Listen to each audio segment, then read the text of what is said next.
দেলপাড়া কবরস্থান উন্নয়ন প্রকল্পে ওয়াজ ও দোয়া মাহফিল অনুষ্ঠিত।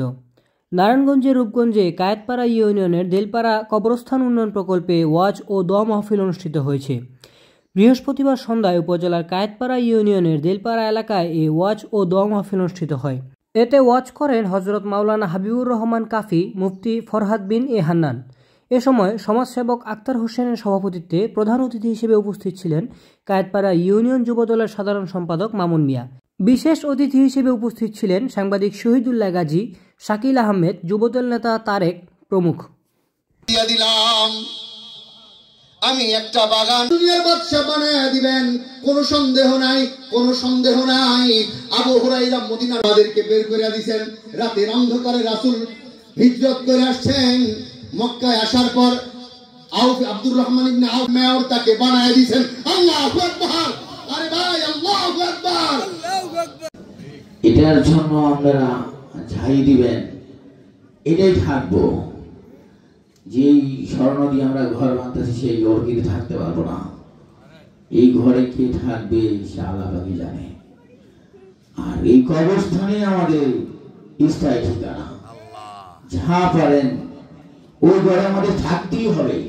মৃত্যু অনিবার্য, মরতেই হবে। আজ হোক কাল হোক, এটা কিছু করার নাই। এটা আল্লাহ পাকই উপর থেকে ই করে দিয়েছে। সবচেয়ে বড় কথা হইল ওয়াজ বন্ধ করা কথা বলা ঠিক না। যাক, আমার জন্য দোয়া করবেন। আমার মা নাই, বাপ নাই, আমি এতিম।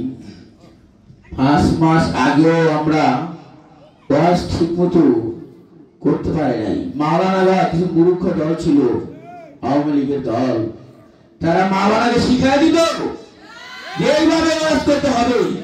আসলে এটা ঠিক? একটা মাওলানার মতো আমাদের মতো 1000 লোক মাওলানার মতো হতে পারবো না। তারা কায়দায় করতে পারে না, মাওলানাকে শিখাই দেয়। মাওলানা সাহেব এমনি ওয়াজ করবেন, যার কাছ থেকে সেটা নাই। মাওলানা সাহেব যা মন চায় সেটা বলবে। এখন আর কেউ কোনো মাওলানাকে জেলখানা ঢুকে দিবে না। একটু নির্বিষ হলেই মাওলানা ঝেলে বলে দিত। আসলে এটুকু ঠিক না। সেই অনুসারে আওয়ামী লীগের পক্ষে লাগছে। এই 50 বছরে আমার মনে হয় না আর আওয়ামী লীগ ঠিক মতো দাঁড়াতে পারবে।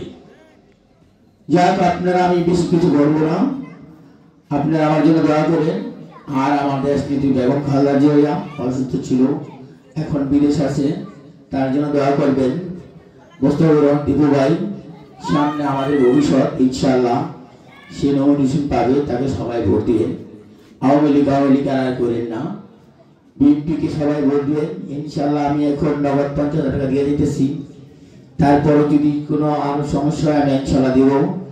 সামনে আমাদের নির্বাচন হলে সরকারিভাবে আমি চেষ্টা করবো, যদি বেঁচে থাকি, এই কবরস্থানে ভালো একটা অনুদান দেওয়ার জন্য। আসসালামু আলাইকুম।